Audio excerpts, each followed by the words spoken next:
डुमरी के विधायक जयराम महतो पहुंच चुके हैं और कल पुराने तेवर में एकदम दिखे थे दादा, क्या कहेंगे? वही तेवर देखने को मिला कल से फिर से मिला। जी विषय ही कुछ ऐसा था तो स्वाभाविक है, कभी कभी आपका जो ओरिजिनलिटी है उस पर आपको दिखना पड़ता है।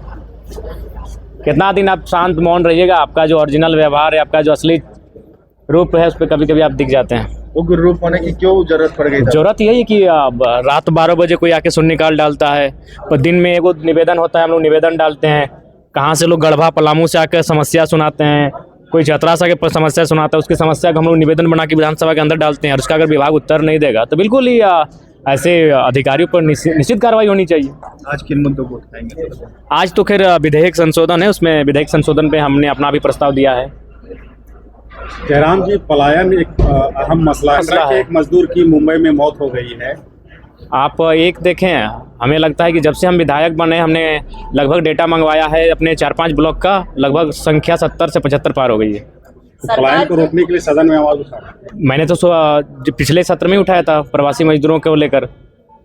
मैंने हर बार प्रवासी मजदूर, उनकी समस्याएं, उनके दुख, उनकी तकलीफ, उनकी पीड़ा हमेशा मेरे ध्यान में रही। आप बगोदर के उन 5 मजदूरों क्यों भूल रहे हैं जो अभी भी नाइजर के आतंकियों के कब्जे में है? अभी भी आतंकियों के कब्जे में है। अभी तो उनके परिजनों ने हमसे फ़ोन किया कि मुख्यमंत्री से मिलाइए, हम लोग को राशन पानी कुछ नहीं मिल रहा है। वे लोग घर के कमाने वाले इकलौते सदस्य थे। विजय कुमार आज लगभग 50 दिन होने को है, उसकी डेड बॉडी सऊदी अरब में आज भी पड़ी है।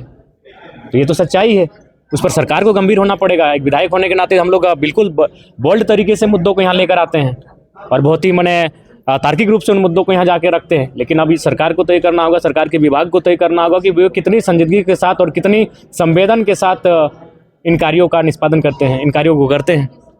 सरकार की 7 गारंटियों में कितना सक्सेस देख पा रहे हैं आप? नहीं, बिल्कुल भी इनकी कथनी और करनी में जमीन आसमान का अंतर है। बिल्कुल भी नहीं मैच कर रहा है ये जो कह रहे हैं और कर रहे हैं उसमें। दादा, पद यात्रा कितनी सफल रही? पद यात्रा बहुत ही सफल रही है।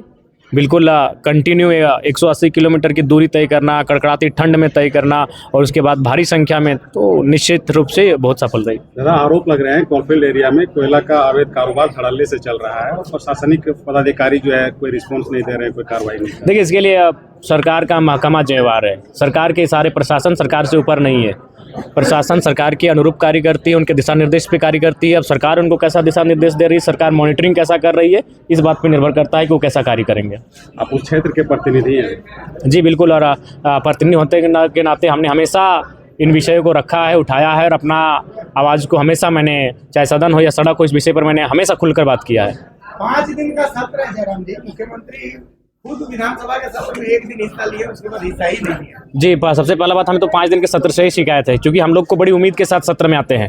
जैसे ना होता है घर में, अगर किसी को छोटा छोटा झगड़ा होता है बोलते चलो कोर्ट में देख लेंगे, तो अभी होता है कि विधायक जी थोड़ा सदन में उठा दीजिए ना, कुछ हो नहीं हो, काम हो चाहे नहीं हो, खाली मुंह से बोल दीजिए ना, जनता खुश हो जाती है कि भाई चलिए मेरा सवाल सदन में आया है। और जब 81 विधायकों की मौजूदगी में आया है, वहीं डीजीपी उस सत्र के टाइम रहते हैं, सीएस सत्र के टाइम बैठते हैं, तमाम IAS IPS सत्र के टाइम बैठते हैं, तो कम से कम जनता को ये विश्वास होता है कि सेशन के टाइम जब विधानसभा के अंदर किसी भी विधायक के मुख से जो बोली निकलेगी उस पर कार्रवाई होगी। तो 5 दिन का सत्र, तो उसमें तो 1 दिन शोक प्रस्ताव में चला जाता है, 4 दिन बचता है, 1 दिन तो विधायक और विधायक संशोधन में चला जाता है। यानी कार्य जो होता है वो 3 दिन का ठीक से हो रहा है। तो इसलिए मेरा मानना है कि कम से कम न्यूनतम कार्य दिवस 10 हो शीतकालीन और मानसून में, और जो बजट होता है उसमें तो कम से कम 25 से 30 दिन होना चाहिए।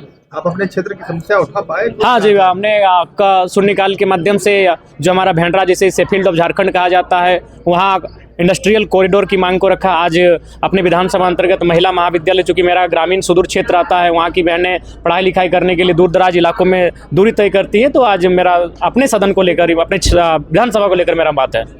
धन्यवाद। तो देखिए, जयराम महतो जो MLA हैं डुमरी के, वह जो है पहुंचे हैं। आप देखिए कि खाली पैर ही अंदर जाते हैं और अपने क्षेत्र को लेकर क्या कुछ उन्होंने कहा।